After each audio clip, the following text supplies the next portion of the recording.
मैंने कहा था जिस दिन चैप्टर 3 अपने इख्तिताम पे पहुंचेगा तो हम अगला टेस्ट बता देंगे। अगला टेस्ट कमिंग वेडनेसडे को नहीं हो रहा है, आपको टाइम ऑफ मार्जिन दिया गया है। आप कहेंगे बहुत जालिम है, नहीं आप जालिम है, हम नहीं जालिम है, हम आपको पूरा मार्जिन दे रहे हैं प्रैक्टिस का।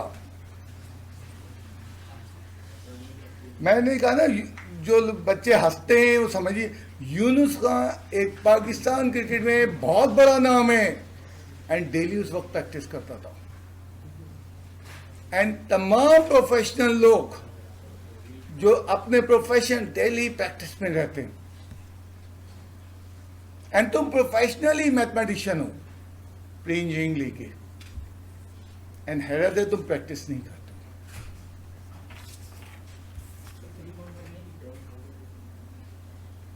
हैरत है आप प्रैक्टिस नहीं करते, आप बात ही नहीं समझते प्रोफेशनलिज्म किसे कहते हैं। इस वक्त आपसे पूछा जाए आपका पेशा क्या है, आप पेशे में लिखते हैं स्टूडेंट। किस क्लास के? Pre engineering. आप प्रोफेशनली ये हो। एंड ऐसा प्रोफेशनल शख्स इतवार को भी छुट्टी नहीं मनाता। डॉक्टर कहता है आज मैं भाई मुझसे बीमारी की बात ना करो। क्या कहता है डॉक्टर? इंजीनियर इतवार के दिन भी अगर स्ट्रक्चर गलत देख लेता तो उस पर एनालिसिस शुरू कर देता है। प्रोफेशनल आदमी ऐसी होता है, एंड लॉट ऑफ प्रैक्टिस चाहिए। नंबर उसके बाद आते हैं, अंडरस्टैंडिंग उसके बाद सही था सब। बाकी वक्त गुजारा कर रहे हैं, आप 10 या 10 से कम भी नंबर ला रहे हैं, ठीक है, वक्त तो गुजर रहा है। आपके लिए आइंदा जिंदगी बहुत मुश्किल हो जाएगी।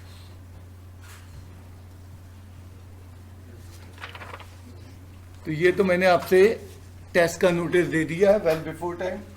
अब आज आपको मैंने क्या दिया है, जरा इस पे बात कर लिया जाए। चैप्टर 3 आज खत्म होने जा रहा है, चंद लम्हात बाकी हैं, एंड इंशाल्लाह मैं 3.8 आज खत्म कर दूंगा। अब चैप्टर 3 जब खत्म हो गया, क्या बुक से चैप्टर 3 करने के बाद 3.7 हमने नहीं की क्योंकि कोर्स में नहीं है इस साल, बाकी 3 चैप्टर का एक एक चीज करवा दी मैंने। क्या ये काफी है एग्जाम के लिए? तो हमने जाके एग्जाम के पेपर देखना शुरू किए, एंड जब हमने एग्जाम के पेपर देखना शुरू किए, एंड 1991 से देखना शुरू किए, जब से ये बुक वजूद में आई है, तो हमें मालूम चला सवालात बुक जैसे आते हैं बट डेटा चेंज होता है।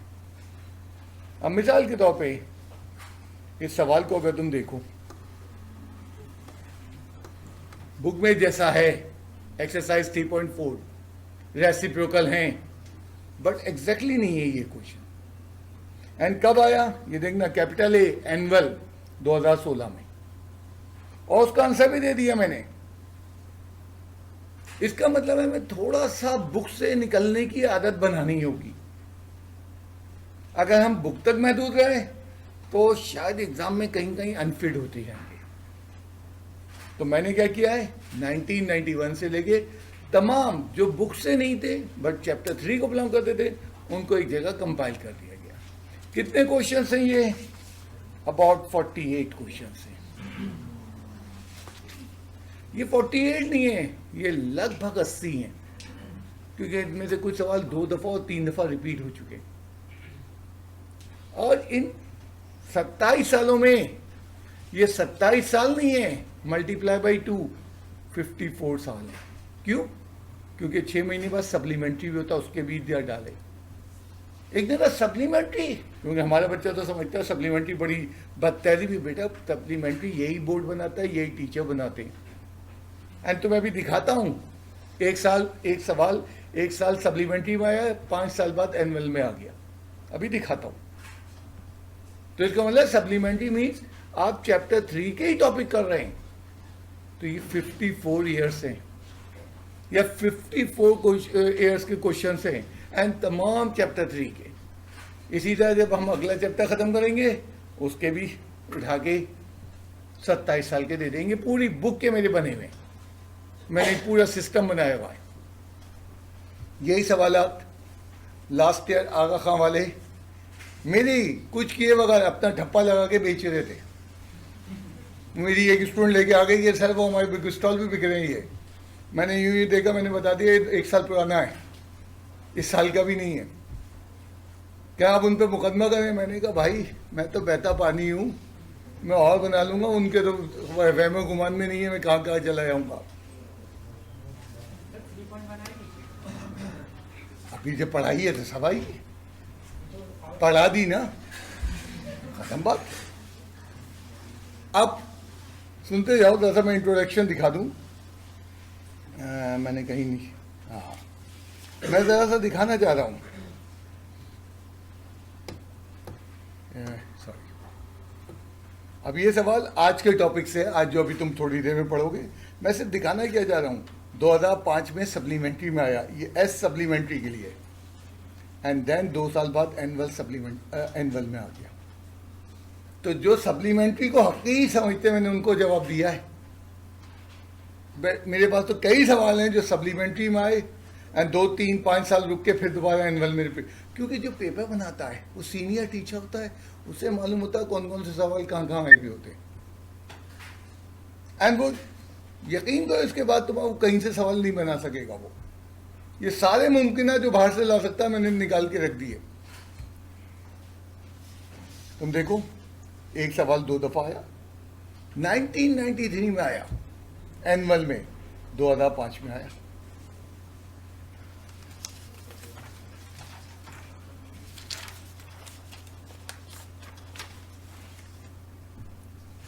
क्या लिखा ये? 1992 में आया था। बताना क्या चाह रहा हूं, तुमने बुक दे आज एंड कर लोगे, 3 चैप्टर 3.8 एंड कर लोगे, कहीं लिखा है सॉल्व एंड चेक? नहीं पढ़ाते, 99% टीचर पढ़ाते ही नहीं वेरिफिकेशन। बेटा मैं जानता हूँ प्रोफेशनली कैसे बेईमानी होती है, कहाँ होती है, एंड बच्चे के इल्म में क्या आएगा उसको दिखाएंगे ही नहीं हम।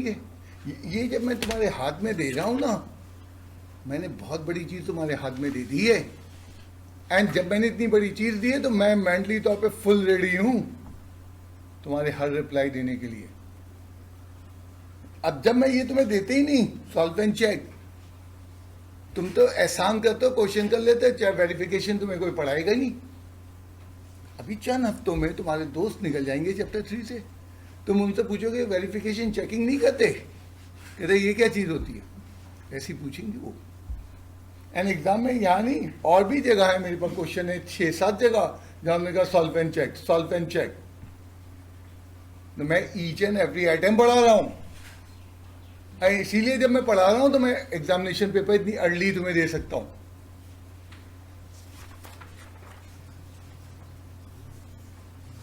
अच्छा भाई, कुछ मैंने निशानात लगाए थे, ओके नहीं मिल रहा तो कोई बात नहीं। ओके, तो ये क्वेश्चंस दे दिए गए। अब दूसरा सवाल उठा होगा जहनों में, कब करना है, कब देना है, मैं नहीं चेक करूंगा।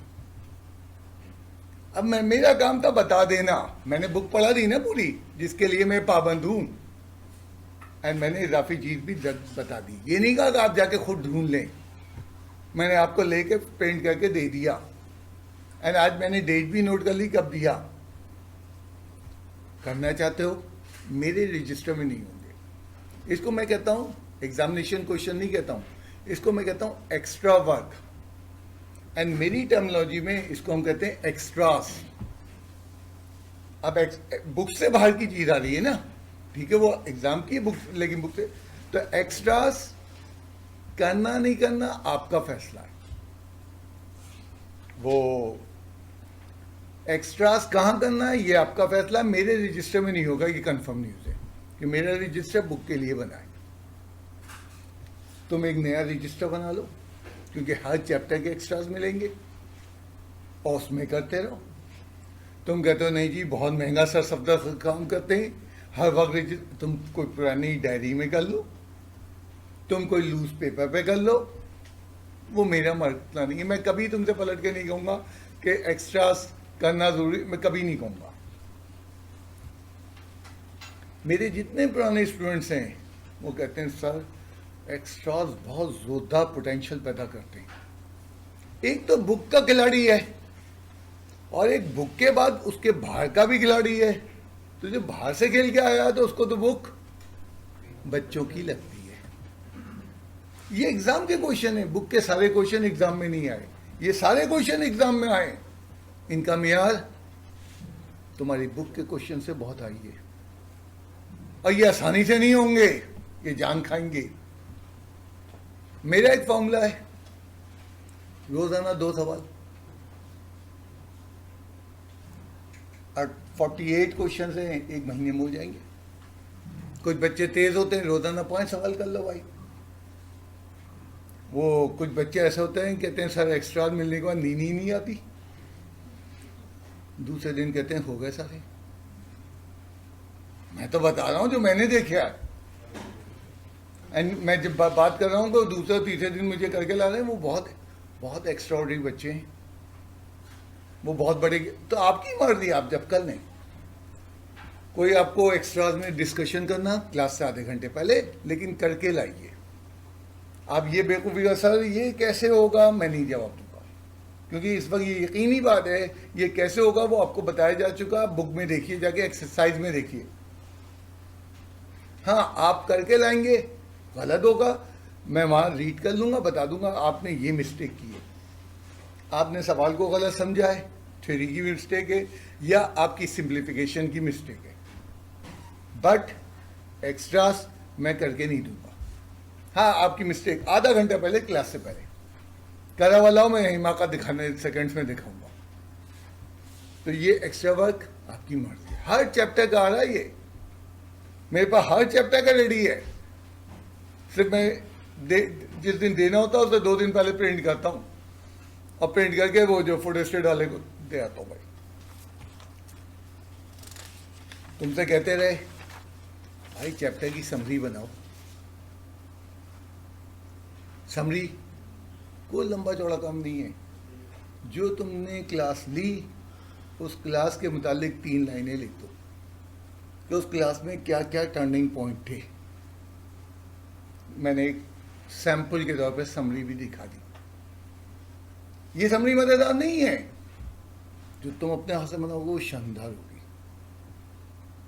क्योंकि उसमें तुमने अपनी तकालीफ लिखी है। ये तो किसी और की उसकी तकालीफ है। बाय द वे ये मेरी नहीं है, ये भी स्टूडेंट की है। इतने शानदार शानदार स्टूडेंट गुजरे हैं, और अल्लाह करे इस ग्रुप बैचेस में भी आए। ऐसा ऐसा काम करते हैं कि तुम्हारे हाउस सोचो में नहीं है। बस उन्हें एक दफा गाइडलाइन दे दो एंड वो करके दिखाते हैं। ठीक है, तो ये मैंने एक समरी भी इसके साथ अटैच कर दी है, वक्त मिले तो इसको भी पढ़ लेना। तो ये आज पहला हैंड आउट तुम्हें मिल गया है, आइंदा आने वाले दिनों में ये मिलता रहेंगे। 50-60 सफ़ों का ये टोटल हैंड आउट है, जो आखिर में जाके इतनी सफ़े को बन जाएगा। इसको एक फ़ाइल में लगा लो ताकि खोए नहीं, और उस फाइल में आगे फर्दर पेजेस भी आपके रखते हैं। आज हमारी 18वीं क्लास है, 1 महीने में 12 होती हैं। 18वीं क्लास है, पहला चैप्टर ख़त्म होगा। कौन कहता मैं तेज़ पढ़ा रहा हूँ, उसको ज़रा मेरे सामने तो लाओ।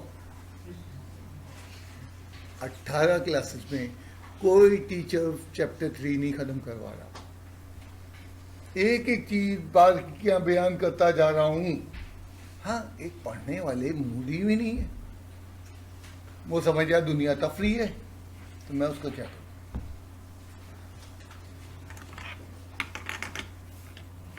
तो ये तो मैंने टेस्ट के हवाले से, एक्स्ट्रास के हवाले से आपको अपडेट कर दिया है। अब चलते हैं होमवर्क पे। क्वेश्चन 8 में कुछ लोग ट्रैप हो गए। Question number 8, 9, 10। अब तुम देखो, मुझे पहले से आइडिया था, जब मैं तुम्हें काम दे रहा था तो क्वेश्चन 8 में ट्रैप हो सकते हैं कुछ। बहुत सारों ने माशाल्लाह से कर लिया, बट कुछ हो सकते हैं जिन्होंने दिमाग इस्तेमाल करने का नहीं सोच रखा है। 8, 9, 10 एक ही टाइप के क्वेश्चन थे। क्या करते थे 9, 10 में? 9, 10 में हम उस इक्वेशन में जिसमें कांस्टेंट टर्म नहीं होती थी, ऐसी इक्वेशन जिसमें कांस्टेंट टर्म नहीं होती उसको कहते हैं होमोजीनियस इक्वेशन ऑफ डिग्री 2। जिसमें कांस्टेंट टर्म नहीं होती उसको कहते हैं होमोजीनियस इक्वेशन ऑफ डिग्री 2। हम होमोजीनियस इक्वेशन ऑफ डिग्री 2 यानी विदाउट कांस्टेंट टर्म वाली को फैक्टराइज करते थे और इस तरह के फैक्टर बनते थे। यहाँ पे क्या कर दिया उसने, पहली इक्वेशन तो दे दी है और दूसरी इक्वेशन फैक्टर बना के दे दी है, फैक्टर फॉर्म में दे दी है। उसको क्या कहा मैंने, उसको मैंने क्या कहा, उसको मैंने कहा थैंक यू अंकल, मेरा काम करके तुमने दे दिया। अब बेवकूफ इसको मल्टीप्लाई कर रहा है, इंतहाई बड़ा बेवकूफ है। ये वो शख्स है जो दिमाग इस्तेमाल नहीं कर रहा, ये वो शख्स है जो दिमाग को जानते ही नहीं दिमाग क्या चीज है।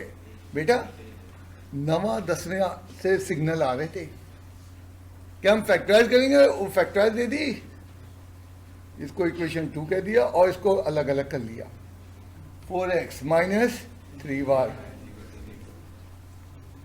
x minus y minus 5 equals to 0। ये इक्वेशन नंबर 3 बन गई, ये इक्वेशन नंबर, कितना आसान काम हो गया। एंड इससे वैल्यू निकाल ली x की, ये इक्वेशन 3 हो गई। ये क्या हो गया, x इज इक्वल्स टू, ये इक्वेशन क्या हो गई। अब इसकी वैल्यू कहां पुट करेंगे, इसमें नहीं करेंगे, इक्वेशन। इतना सा काम था। तो जो जो नहीं कर पाया वो ये दिमाग को यूज नहीं कर पाया। एंड मैंने जानबूझ के इस पे हाथ नहीं रखा, क्योंकि मैथमेटिक्स में हल्का सा उसे शऊर तो होना चाहिए। एंड मैथमेटिक्स छोड़ो, दुनिया में शऊर होना चाहिए। अगर शऊर नहीं है, थोड़ी सी अकल नहीं इस्तेमाल करने का दी, उसको कह रहा हूं बेकार जिंदगी गुजार रहा है। तो मैं नहीं करूंगा, मैंने आइडिया पुट अप कर दिया।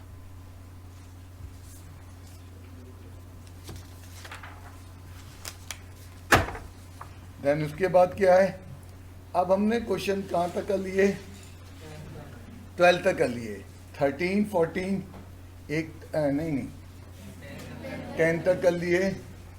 तो 11 एंड 12 एक टाइप है, 13, 14, 15 दूसरी टाइप है, 11, 12 एक टाइप है और 13, 14, 15 एक टाइप है, दोनों के।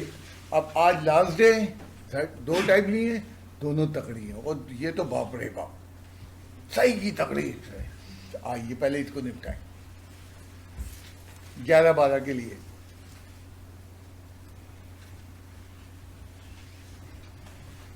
सबसे पहला जो हमारा मिशन होता है, सबसे पहला हमारा मिशन होता है कि कैटेगरी को पहचानना, कैटेगरी को पहचानना कि किस कैटेगरी का ये सवाल है। ये क्वाड्रेटिक है और ये क्या है, ये भी क्वाड्रेटिक है बेटा, इनडायरेक्ट क्वाड्रेटिक, डिग्री 2 की इक्वेशन। अब देखो ये जब आई थी इससे पहले, अगर मैं तुम्हें याद दिलाऊं क्वेश्चन 1 में या 3 और 4 के अंदर, तो वहां पे क्या था, एक क्वाड्रेटिक थी और दूसरी, सॉरी एक लीनियर थी और दूसरी क्वाड्रेटिक। अब क्या है, ये भी क्वाड्रेटिक है और ये भी डिग्री 2 है। अब जरा सिनेरियो चेंज हो गया है, मंजरनामा चेंज हो गया है। वहां लीनियर क्वाड्रेटिक सॉल्व हो रही थी, यहाँ पे बहुत क्वाड्रेटिक है। तो डिग्री 2 की इक्वेशन से वैल्यू निकालते हैं।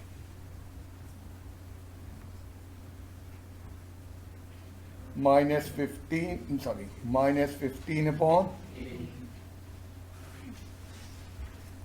एंड सब्स्टिट्यूट कर देते हैं। अब शायद तुम याद कर पाओ, वो एक पहली एग्जांपल मैंने तुम्हें दी थी, उसमें मना कर रहा था डिग्री 2 से नहीं निकालेंगे। क्यों, वहां पे सामने लीनियर खड़ी थी और यहां तो लीनियर है ही नहीं। तो यहां वो चॉइस खत्म हो गई, अब मजबूरी आ गई। अब लाजमी तौर पर क्या सॉल्व होगा, जो है डिग्री 2 से सॉल्व होगा।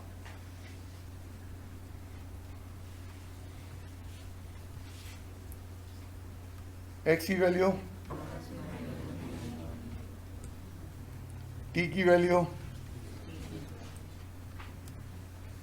225 अपॉन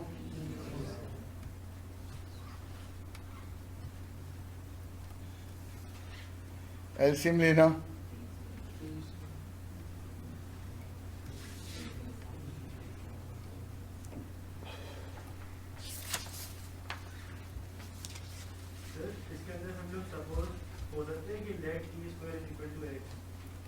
जवाब दे देता हूं।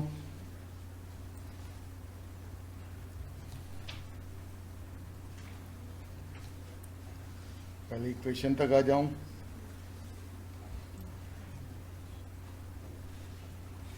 कितनी पावर की इक्वेशन बनी? कुछ याद आ रहा होगा? किसका किया था? दो मेथड थे, सपोजिशन का भी था और डायरेक्ट भी था। आपकी मर्जी, क्या सपोजिशन पसंद करोगे? लंबा हो जाएगा। तो तुमने सवाल पूछ लिया, मैं जवाब दे ही रहा था। ब्रेक करो। 25 9 जा।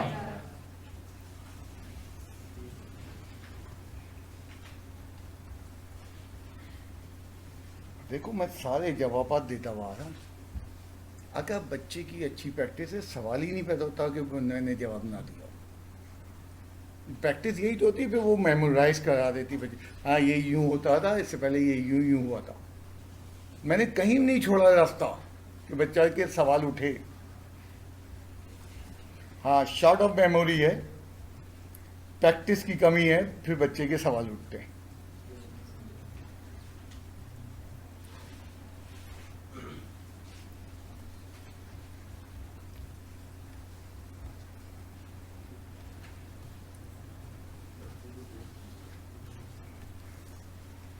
आज ये क्लास मैं ले लूँगा ना, तुम चले आओगे।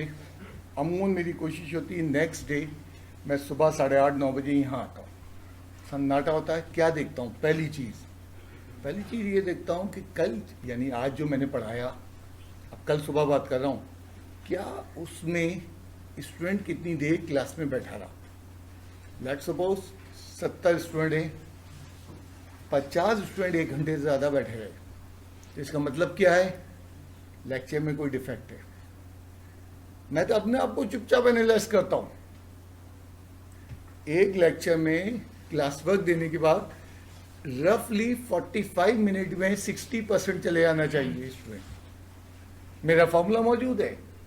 अगर 40 मिनट में 60% स्टूडेंट जा रहे हैं, इसका मतलब लेक्चर बिल्कुल क्लियर है। हाँ, सबको क्लियर नहीं है, कुछ बैठेंगे, कुछ थोड़ा टाइम देंगे।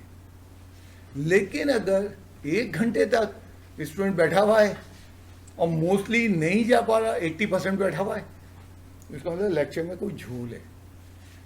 एंड वो चीज़ हमने क्लियर नहीं की। एंड मैं कुछ भी नहीं करता हूँ, मेरे कंप्यूटर पे एक फाइल है, उसमें खोल के मैं पूरी नोटिंग कर देता हूँ कि उस दिन ये हुआ और ये इसकी ये मुझे वजह समझ में आ रही है। मैं अपने आप को देखता हूँ एंड वो पूरी फाइल में चीज़ें रिकॉर्ड होती रहती हैं डे बाई डे। बहुत सारी जगह पर नील होता है, भाई कुछ भी नहीं चाहिए। एंड जब मैं साल ख़त्म करता हूँ तो उन लेक्चरों पे जिन पे मैंने रिमार्क्स दिए होते हैं, मैं दोबारा अपडेट करता हूँ एंड दोबारा अपनी मिसालें चेंज करता हूँ, मैं उसमें पढ़ाने का तरीका चेंज करता हूँ। फीडबैक तुम देते हो मुझे, एंड सेम विद यू। अगर तुम्हारे खुदा न करे कम नंबर आ रहे हैं तो सोचो क्या पूरी क्लास के आ रहे हैं? हाँ, पूरी क्लास के आ रहे हैं तो जालिम ने बहुत खराब पेपर बनाया, लेकिन मेजॉरिटी के अच्छे खासे आ रहे हैं सही, तो हम जालिम हैं। तो हमेशा अपने आप से फीडबैक मिलता है।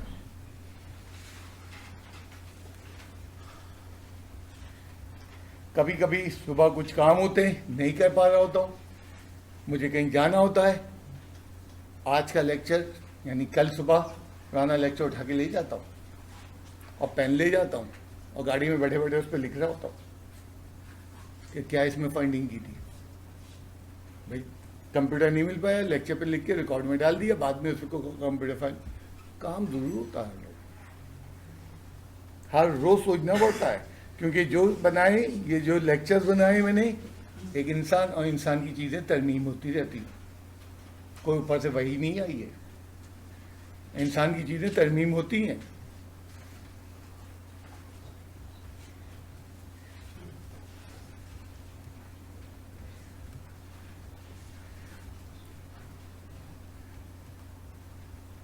चार वैल्यूज आ गई, आनी भी चार वैल्यू थी, पावर 4 थी। अब वापसी का सफर में क्या होगा? वापसी के सफर में हम कहाँ ये वैल्यू पुट करेंगे? ये क्वेश्चन नंबर 3 में पुट होगी। 3 थी क्या, याद करो। x is equal to minus t/50 when t is equal to plus minus. हमारे सामने एक बहुत जल्दबाज बैठा हुआ है, एंड वो जल्दबाज क्या कहता है, मैं जल्दी कर लूं, बड़े बेड़ा गर्क हो जाए, जल्दी हो जाए। ऐसा होता है जब बोर्ड में पेपर बनता है, जैसे तुम्हारा बनेगा इंशाल्लाह ताला 2021 में, तो पेपर बनने के बाद जब पेपर कंडक्ट हो जाता है और चेकिंग का मरहला आता है महीने 1.5 महीने बाद, तो वो 5 सीनियर टीचर को बिठाते हैं, 5 को, मैथमेटिक्स के, अगर मैथमेटिक्स का पेपर है, फिजिक्स तो फिजिक्स के 5 सीनियर मोस्ट, और उनका पेपर नहीं होता, यानी पेपर बनाने में उनको कोई दखल नहीं होता, वो एक छठे ने बनाया होता, वो कहते हैं अब इसको सॉल्व कर दो। 5 सीनियर टीचर मिलकर उसको सॉल्व करते हैं, एंड वो मार्किंग क्राइटेरिया रखते हैं, ये नहीं करेगा तो इतने नंबर करेंगे, ये करेगा तो इतने नंबर मिलेंगे, एंड उस बेसिस पे आपके तमाम पेपर चेक, कॉपियाँ चेक होंगी, इस जो आपकी मैथमेटिक्स की स्क्रिप्ट है। वो जो सोल्यूशन आता है, मैं हूँ नहीं गवर्नमेंट के स्कूल के कॉलेज, मेरे पास आ जाता है, हर साल आ जाता है, एंड वो सोल्यूशन मैं क्यों लेता हूँ हर साल, बच्चे को दिखाने के लिए। 2-3 साल पहले एक मेरे पास बच्चा आया, कहता सर वो मेरा दोस्त फला फला जगह पढ़ता है, वो प्लस माइनस एक साथ पुट कर देते हैं। मैंने ठीक है, कल ले लेना जवाब। मैंने तलाश किया 27 साल में एनुअल सप्लीमेंट्री में इस तरह की सिचुएशन किन किन, मान लीजिए 3 सवालों में हुई या प्लस माइनस आया, एंड मैंने उसके सामने रख दिए। अगले दिन कहीं पे भी उन्होंने प्लस माइनस एक साथ नहीं पुट किया। अब एक आदमी उल्टा पढ़ा रहा, मैं उसका क्या करूं? मैं जाके दुनिया को तो सही नहीं करूंगा, हाँ मैं अपने सामने वालों को सही करूंगा जिनके लिए मैं पाबंद हूं। तो कहीं दुनिया में प्लस माइनस एक साथ नहीं पुट होता, बाकी तुम्हारी मर्जी।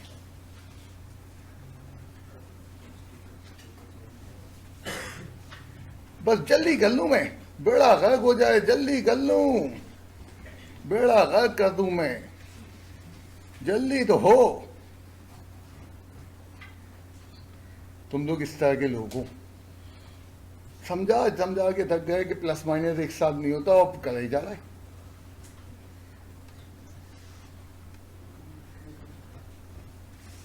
एंड उसके बाद t इज टू 3, t किसके बराबर है?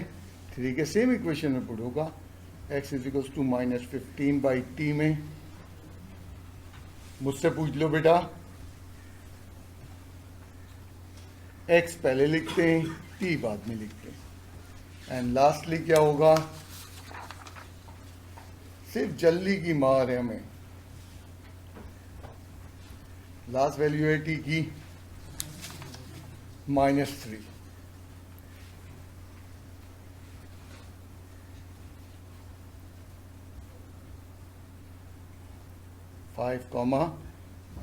Solution set. पहला जवाब क्या आया था? 3, -3, 5। फिर क्या आया था? 3, एंड देन एक ऊपर ही लिखा हुआ है 5, -3, और एक लास्ट में लिखा होगा। वो बच्चा कहने लगा जी मैं वेरिफिकेशन कर लूँ। रिक्वायर्ड तो नहीं है हर सवाल में वेरिफिकेशन, तुम करना चाहते हो तुम्हारी मर्जी। वेरिफिकेशन 2 सवाल में मैंने करवाई है, मैंने वेरिफिकेशन 2 ही सवाल में करवाई है, मोर देन इनफ। आइडिया तो मिल गया ना कि दोनों इक्वेशन में चारों सेट वेरीफाई हो गए। बड़ा क्लियर मैंने कहा, दोनों इक्वेशन में चारों सेट या 4 हैं 6 सब वेरीफाई करना है। आइडिया दे दिया, वो एग्जाम में कुछ भी दे दे, एंड तुम्हें उस आइडिया को मुस्तहकम करना है, 15 के 15 सवाल में वेरीफाई कर लो, और कोई ना हो तो मुझे बता देना, जरूरत नहीं है फालतू काम करने की। तो आज क्या था मेरे पास? डायरेक्ट क्वाड्रेटिक थी, और दूसरी मेरे पास क्या थी? इनडायरेक्ट, यानी डिग्री 2 की इक्वेशन थी। डिग्री 2 को से हमने एक वेरिएबल की वैल्यू निकाली और डायरेक्ट क्वाड्रेटिक में पुट कर दी।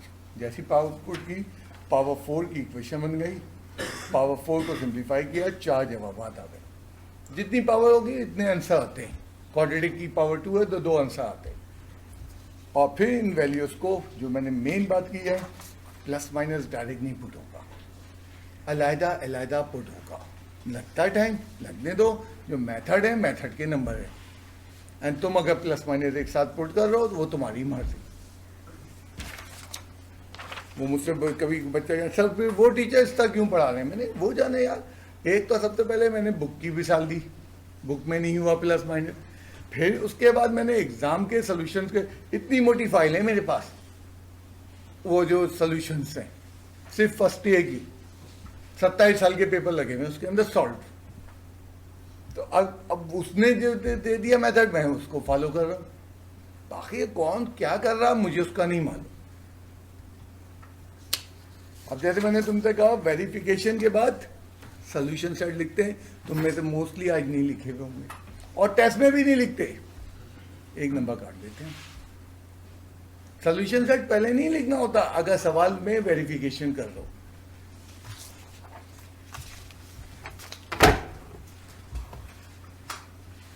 तो ये तो पहला टाइप था आज का आखिरी टाइप।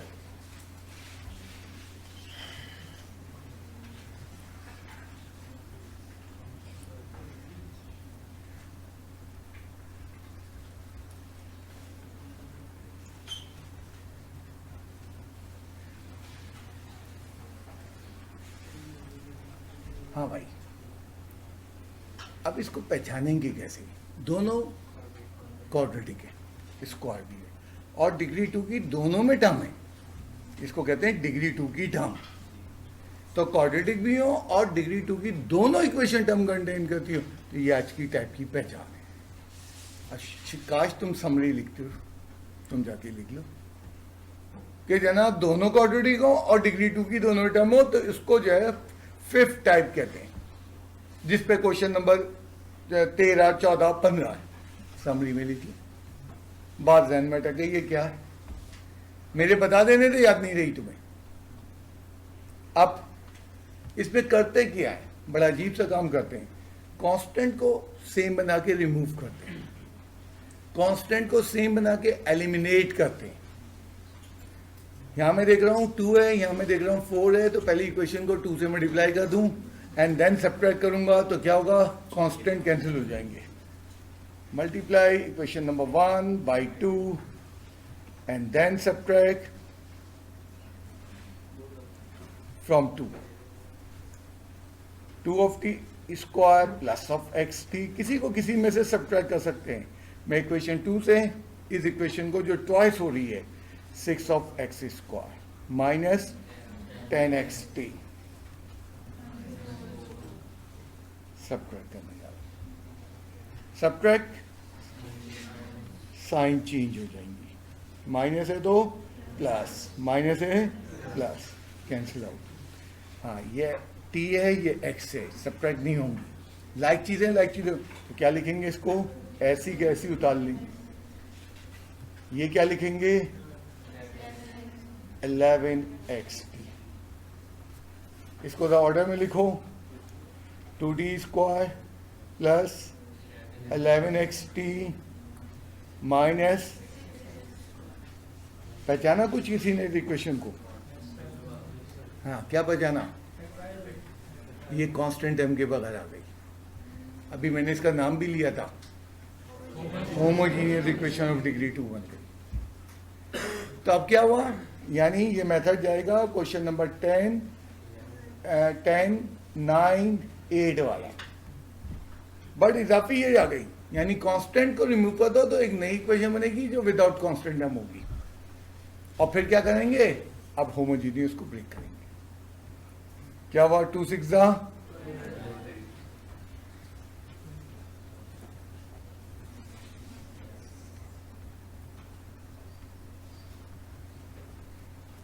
वो भी एक सुबह वाली क्लास में बच्चा कहना सर दूसरे मेथड से भी हो सकता है यूं। मैंने कहा बेटा कल लाना, कल आपने एक आइडिया दिया, करके ले आइएगा, मुझे दिखा दीजिएगा। अगर हिमाकत होगी तो दिखा दूंगा, अगर सही होगा तो अप्रिशिएट करूंगा, पूरी क्लास को दिखाऊंगा, देखो इसने कर लिया। मुझे जो मेथड मालूम है, जब किताबों में लिखा मैं तो वो पढ़ा रहा हूँ, वो मुझे पढ़ाने लगा यूँ। मैंने देखो बात किया, हम एक दूसरे मेथड में उलझेंगे, सारी क्लास डिस्टर्ब होगी। कुछ इंटरेस्टेड हैं, कुछ नहीं इंटरेस्टेड हैं, कुछ इतने वीक हैं उनको मौजूदा टॉपिक बड़ी मुश्किल से आ रहा है, तो इसलिए हम अपने पे रहें तुम्हें कोई नया, पहले तो इसका कर लो, फिर भी तुम्हें नया आइडिया आया, बिल्कुल करके लाओ, एंड बड़े आराम से मैं दिखा दूंगा गलती क्या ये अप्रिशिएट कर दूंगा। हाँ, क्या कॉमन है? 2D माइनस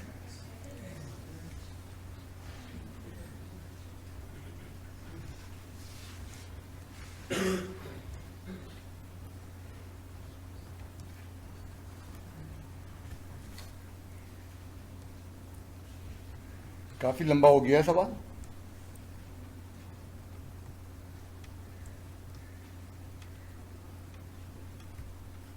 टी की वैल्यू इक्वेशन नंबर 3 तो बन चुकी है, 4 and T is equals to, कोई स्टेप तेज अगर मैं कर रहा हूं तुम्हारे ख्याल से तो बताओ। तो क्या हुआ, दोनों इक्वेशन से कांस्टेंट टर्म रिमूव करके homogeneous equation without constant term बनाई और उसको फैक्टराइज करके दो इक्वेशन। अब ये वैल्यू टी की पुट करना है किस, यहाँ पे बात करो, ये -x था, राइट पे गया +x। अब ये वैल्यू जो हमारे पास है x की वैल्यू है -6x, इक्वेशन 1 में पुट करें, 2 में करें या होमोजीनियस में करें। होमोजीनियस में तो कर ही नहीं सकते क्योंकि इससे तो पैदा हुई है, तो 1 में करो या 2 में, वो तुम्हारी मर्जी। मैं 1 में करूँगा, स्मार्ट हूँ, टी एक दफ़ा है, यहाँ एक दफ़ा, यहाँ पुट करूँगा तो दो जगह करना पड़ेगा। तो 1 और 2 में कहीं कर सकते हैं। अब स्मार्ट होने का मुजाहरा देखो, substitute T is equals to, लोग कहते हैं ये मोटा आदमी भी स्मार्ट हो गया यार, हाँ अल्लाह की शान है। हम कौन से स्मार्ट की बात कर रहे हैं? दिमागी स्मार्ट। 3x², जिसकी शदीद ज़रूरत है तुम्हें आइंदा सालों में। तुम दिमाग इस्तेमाल करने के आदी नहीं हो, बहुत शिद्दत से पिटोगे इस ज़माने के अंदर।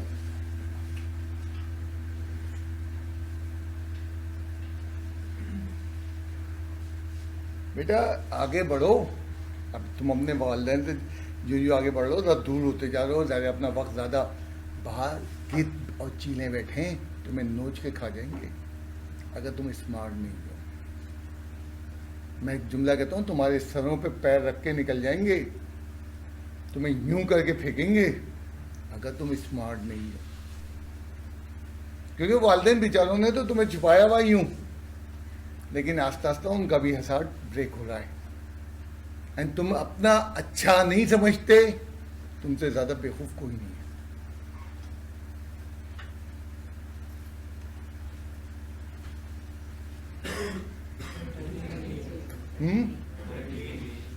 Thank you. रैशनलाइज करना जरूरी है या नहीं, मैं इससे पहले भी जवाब जो दे चुका हूं, होमवर्क में तुम करके आए हो। नवा सवाल, बुक में रैशनलाइज √5 को नहीं किया है, और मैंने उस वक्त भी कहा था अगर कर लें तो कोई बात। अब बुक में क्वेश्चन नंबर 9 में रैशनलाइज नहीं किया, एंड इस क्वेश्चन नंबर 15 में रैशनलाइज कर रहा है। यानी उसने इस तरह बताने की कोशिश क्या की है कि रैशनलाइज करो या ना करो, तुम्हारी मर्जी। मेरे पास टेस्ट में जब ये सवाल देता हूँ, बहुत सारे बच्चे रैशनलाइज नहीं करते, हम बिल्कुल ठीक, अगर आंसर सही होता हम पूरे नंबर दे जाते हैं।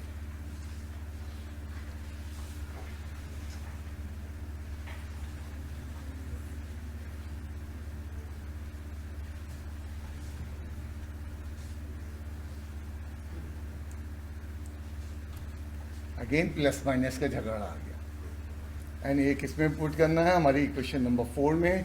थोड़ी सी मैं यही कंजूसी कर लूँ, T is equals to -6x, ये इक्वेशन नंबर 4 है, एंड x की वैल्यू क्या है? √66/33।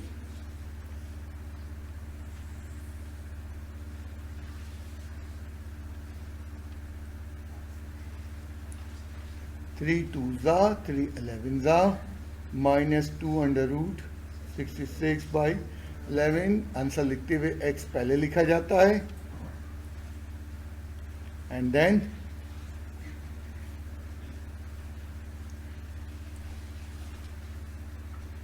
And t is equals to -6 ये इक्वेशन नंबर 4 है। इसमें नई value x is equals to -√66/33।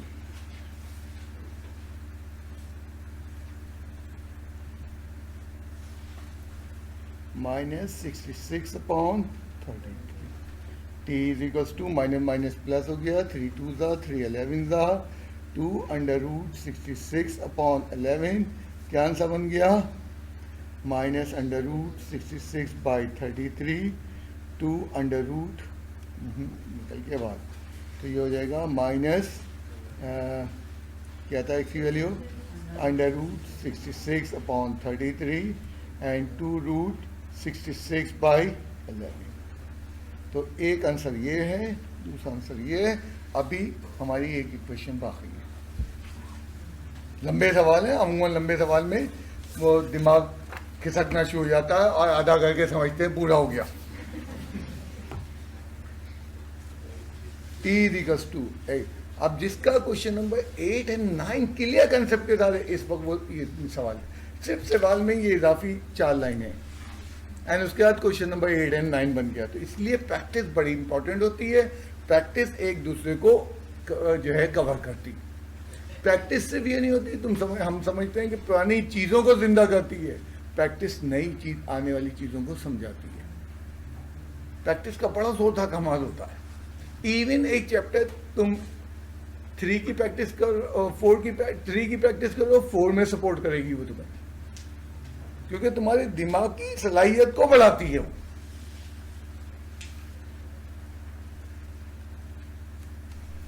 And बार बार मैं हमेशा कहता हूं भाई प्रैक्टिस की कोई मिकदार नहीं है। तुमको मैं 2 घंटे करूं, इतनी प्रैक्टिस करो 36 नंबर आ जाए। अब वो आधे घंटे की प्रैक्टिस में आते हैं, ठीक है, मोर देन एनफ है। वो 18 घंटे की प्रैक्टिस में आते हैं, करने 36 लाने। एंड हर एक को सोचना है कि एक दफा तो मैं 36 कर ला के देखूं, ताकि मुझे पैमाना पता चल जाए हाउ मच प्रैक्टिस करनी है। अभी तो हम नहीं। एंड मैं हमेशा कहता हूं कि घर में 2 सगे भाई हैं, दोनों खाना खाने बैठे हुए हैं। एक ने 2 रोटी खा के कहा अल्लाह तेरा शुक्र, पानी पिया, उठ के चला गया। दूसरा कह रहा है 1 रोटी और नहीं मिलेगी। तो हर एक की भूख अलग है, प्रैक्टिस की भूख अलग है। तुम अपने दोस्त से कंपेयर करो कि मेरा दोस्त इतना कम करता है। हर एक की अल्लाह ताला ने एबिलिटी अलग अलग बनाई है। एंड इस वैल्यू को भी मैं इक्वेशन 1 में पुट कर रहा हूं। बिल्कुल कर सकते हैं। नाचना, वो कह रहे हैं नाचना शुरू हो जाए सर। हमने एक वैल्यू यहाँ पे पुट की, एक वैल्यू नाच के कर बैठा, बिल्कुल हो जाएगा। जब हमने इब्तिदा में कहा था कि इन दोनों इक्वेशन में से कहाँ गई वो पेज, कहाँ गई, ये पीछे गई। वो कहा था ना शुरू में हमने कि दोनों में से जिसमें चाहो पुट कर लो। हाँ ये सामने तो है ना, ये वैल्यूज यहाँ पुट कर लो या यहाँ, तो इसका मतलब है बिल्कुल इजाजत है। अब यही तो प्रैक्टिस में आप नाच के देखो। एंड जब तुम करोगे एक चीज, बार बार वो जुमला कहता हूं जिसपे क्लास हंसती है, जब तुम्हें मालूम चलेगा वो कहां है, and that is your practice. Practice तुम्हें बता रही होगी कि तुम जो है दोनों वैल्यूज को एक ही में पुट करो, टाइम में कितना फर्क आएगा, और यहां टाइम में कितना फर्क ज्यादा बढ़ जाएगा। ये सब प्रैक्टिस तजुर्बात करना पड़ते हैं। वो एक ने कहा जी मैथमेटिक्स नहीं है, बाकी सब्जेक्ट भी पढ़ने हैं। ईमानदारी से तुम कितना पढ़ लो मुझे भी मालूम है, बाकी सब्जेक्ट ये सबसे ज्यादा पढ़ना पड़ता है।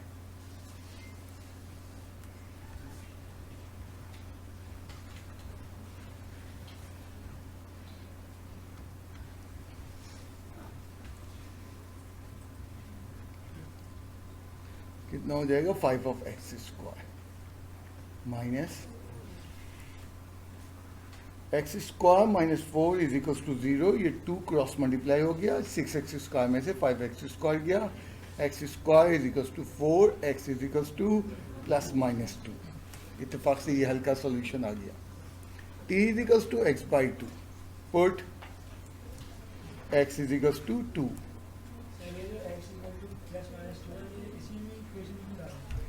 क्योंकि ये इसी लीनियर से बना है। ये पहले दिन का सबक था, पहले दिन का सबक था, एक लीनियर क्वाड्रेटिक। तो लीनियर से वैल्यू पुट की गई है, तो वापस वैल्यू लीनियर में पुट करेंगे, और क्वाड्रेटिक में पुट कर तो एक्स्ट्रा आंसर आने लगेंगे। एक्स्ट्रा आंसर आने लगेंगे।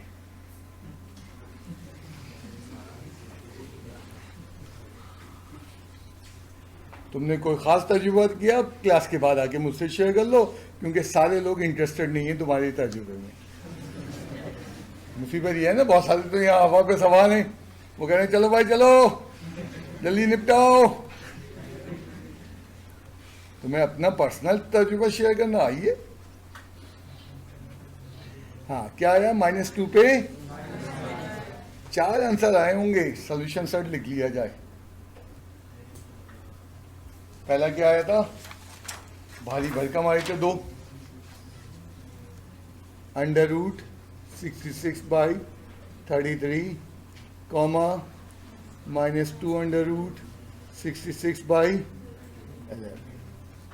दूसरा क्या आया? कॉमा -√66/33, 2√66/11, कॉमा एंड बेचारे 2 मासूम 2,1 और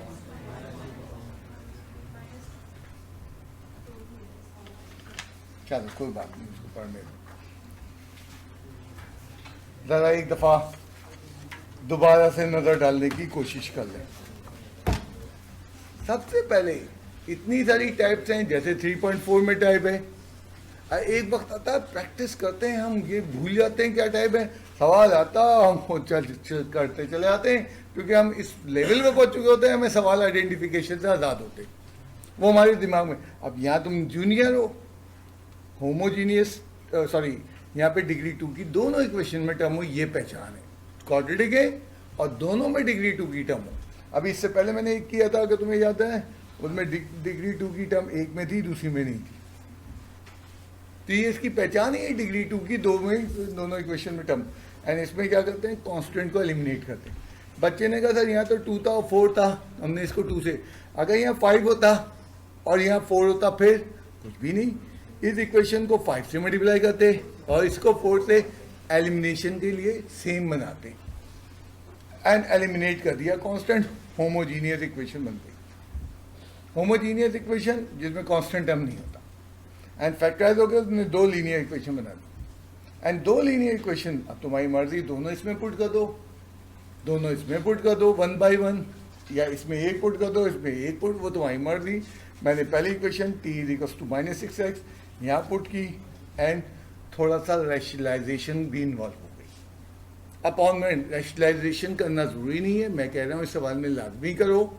होता क्या है, इस वक्त तुमने रैशनलाइजेशन नहीं की, बिल्कुल ठीक, तुम्हें समझ में आ गया।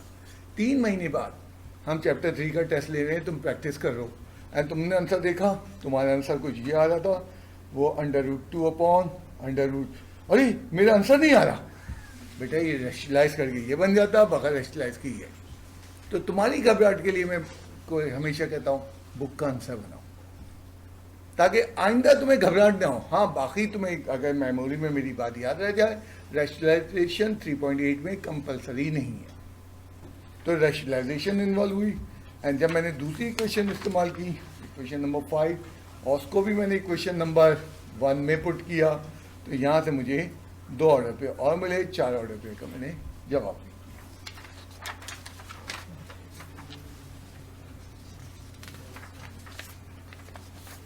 एक्चुअली चैप्टर 4 मैंने तुम्हें बताया कि हमारे जो नया उसमें सिलेबस आया, उसके अंदर चैप्टर 4 शामिल नहीं है, बट हमें कुछ चैप्टर 4 का टॉपिक एक कवर करना पड़ेगा।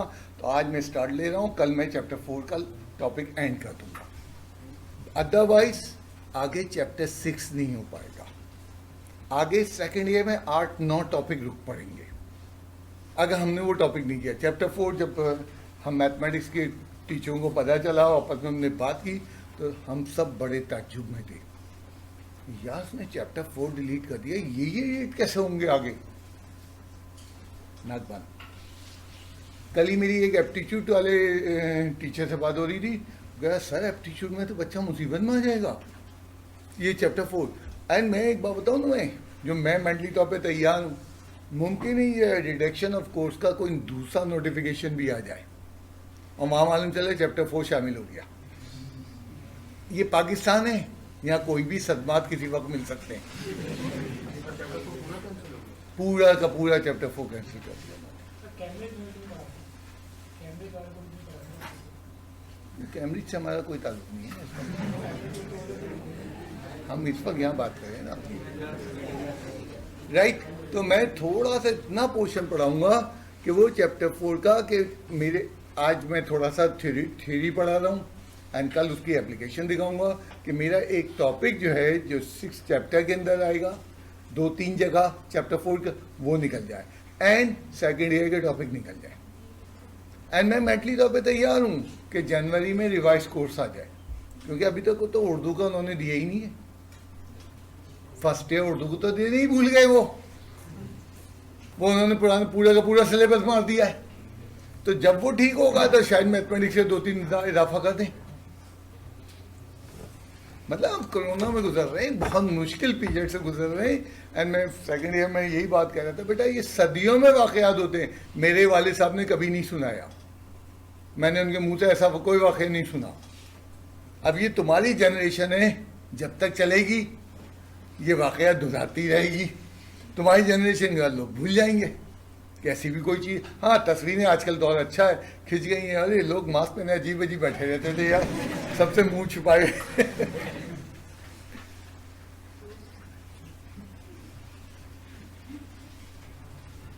चैप्टर 4 वैसे तो 4 एक्सरसाइजेस का एक ह्यूज टॉपिक था एंड चैप्टर 4 में मुझे 11-12 क्लासेस लगती थी, लेकिन मैं एक क्लास में चैप्टर 4 निकाल दूंगा जो मेरे मतलब की चीज़ है। मैट्रिक्स क्या होता है? किसी भी मालूमात या इंफॉर्मेशन को एक ख़ास वे में लिखना। 3, 7, 2, 8, 11, 5। और वो वे क्या है? इसको कहते हैं रो और इसको कहते हैं कॉलम।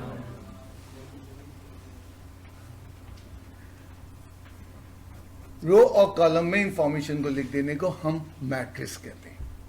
ये मालूमात है, ये इंफॉर्मेशन है, किस चीज़ के मुताबिक मैं उसमें नहीं जाना चाहता। इनको हम कहते हैं एलिमेंट या member of the matrix. Matrix को किसी भी कैपिटल अल्फाबेट से नाम दिया जा सकता है। अब तुम्हारे सामने मैं दूसरा मैट्रिक्स लिख रहा हूँ, 3√5, 6, 0, 2, 8। ये दोनों matrix A and be different है। सिर्फ इसलिए डिफरेंट नहीं है कि इनके एलिमेंट डिफरेंट है, इसलिए भी है उनका जो है अपीयरेंस भी डिफरेंट है। तो उसको कहते हैं ऑर्डर।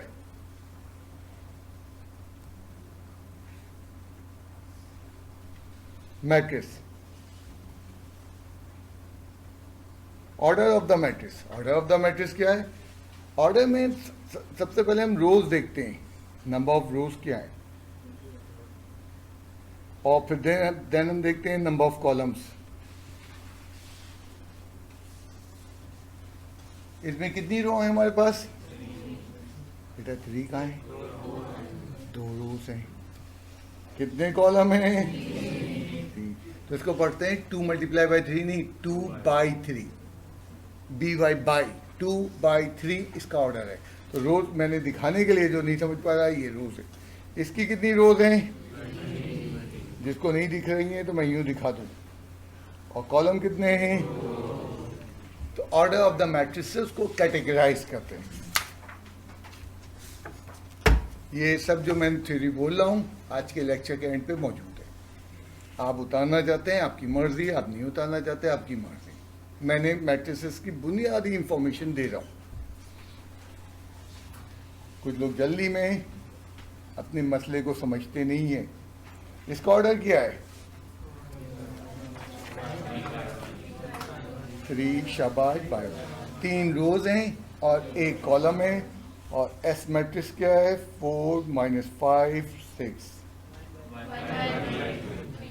और के मैट्रिक्स है, नाम कुछ भी दे दो,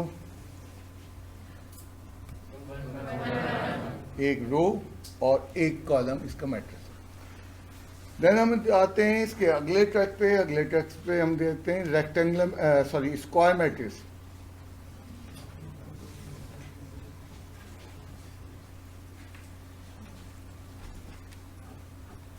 square matrix number of rows equals to number of columns. अब जरूरी नहीं है कि हर मैट्रिक्स में कॉलम और रोज बराबर हो, लेकिन बराबर हो जाए तो उसको स्क्वायर मैट्रिक्स कहते हैं, जिसकी एक मिसाल मैं तुम्हारे सामने ए लिख रहा हूँ, 5 आयोटा 6 11। एक मैट्रिक्स लिख रहा हूँ बी 2 8 ओमेगा 1/5। मैं डिफरेंट एंट्रीज भी लिख रहा हूँ ताकि तुम कायल हो ये सब भी आ सकती है मैट्रिक्स के अंदर। एंड यहाँ ऑर्डर किया है 2/2, यहाँ ऑर्डर किया है 2/2।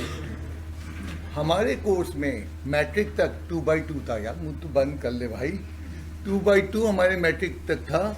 अब फर्स्ट ईयर में हमारी एक्सटेंड हो गई है 3/3 तक।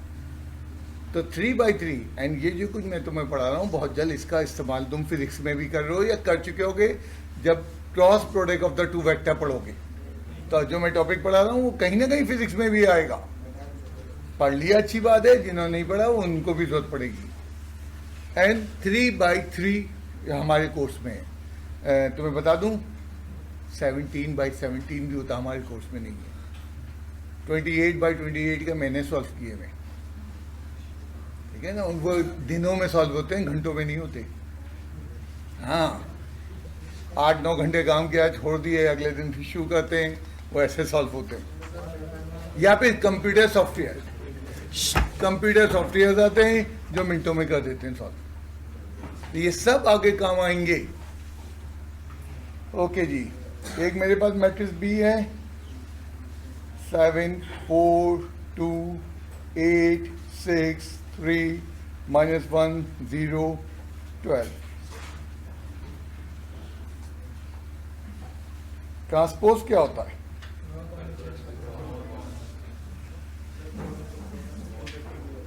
ये रो है 7 4 2, ये कॉलम बन जाए। 8 6 3 सेकेंड कॉलम बन जाए। -1 0 12, या इसको उल्टी तरह से पढ़ लो। ये पहली रो थी, पहला कॉलम था 7 8 -1, पहली रो बन गई। दूसरी कॉलम था 4 6 0, दूसरी रो बन गई। तीसरा कॉलम था, तीसरी रो बन गई। तो इसको कहते हैं रोज आर इंटरचेंज बाय कॉलम और वाइस वर्सा, यानी कॉलम रो बन जाए या तमाम ये उसको हम और ट्रांसपोज के लिए एक छोटा सा टी लगा देते हैं कि एक मैट्रिक्स बी का ये ट्रांसपोज है।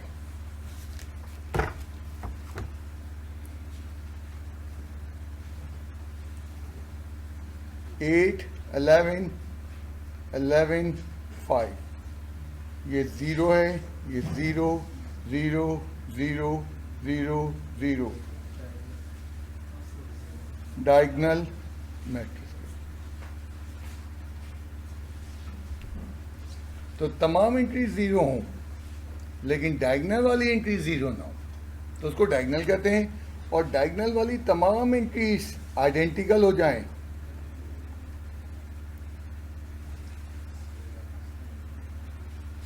तो इसको कहते हैं स्केलर मैट्रिक्स।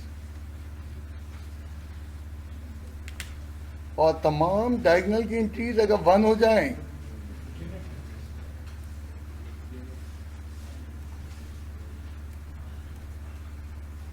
तो इसको कहते हैं यूनिट या आइडेंटिटी मैट्रिक्स। अब यहां थोड़ा सा डायगोनल पे एक इश्यू है।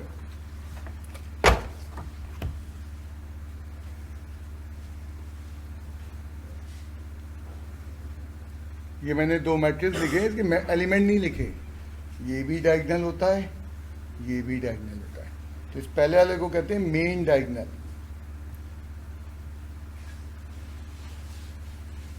अब मेन डायगोनल कैसे पहचानोगे? पहला एलिमेंट यहाँ होता है और लास्ट एलिमेंट जो पहले और लास्ट को मिला रहा हो। ये पहले और लास्ट को नहीं मिला रहा, ठीक है। तो पहले और लास्ट को मिला रहा उसको कहते हैं मेन डायगोनल। और इसी की टाइप्स हैं डायगोनल, स्केलर, आइडेंटिटी। इसकी कोई टाइप नहीं है। इसको क्या कहते हैं? मैट्रिक्स कहते हैं। इसको डायगोनल भी नहीं कहते। मसलन तुम्हारे पास कोई आ जाए 0 0 8 0 8 0 और यहाँ 11 0 0, इसको मैट्रिक्स को कहेंगे सिर्फ मैट्रिक्स 3x3 का मैट्रिक्स। डायगोनल के लिए मेन डायगोनल पे एंट्री होनी चाहिए। मेन डायगोनल पे अलग अलग हैं तो डायगोनल है, मेन डायगोनल पे आइडेंटिकल हैं तो स्केलर है, मेन डायगोनल पे 1 1 1 है तो आइडेंटिटी मैट्रिक्स है। आज मैं यहीं पे रुक रहा हूँ। आज मैंने काम क्या दिया है? आज मैंने 5 सवाल हैं मेरे पास, 2 एक्सरसाइज 3.8 के वाले थे, 5 में से मैंने क्लास वर्क में एक एक दे दिया, दोनों टाइप का एक एक, और बाकी 3 होमवर्क में। एंड मेरे पास उसके बाद 7 एग्जाम्पल थी 3.8 की, एक हमने कर ली है, 6 बाकी हैं, आज वो 6 दी। प्लीज़ एग्जाम्पल छाप रहो, मुझे कोई प्रॉब्लम नहीं। देखो एक आदमी कह रहा है कि मैं अपने आप को बर्बाद करना चाह रहा हूँ, हम समझाएंगे लेकिन उसके साथ अब तबाह नहीं करेंगे। तुम्हारे वालिदैन भी तुम्हें समझा सकते हैं। एग्जाम्पल करने का बेस्ट तरीका है सवाल को कॉपी करो एंड बुक बंद कर दो।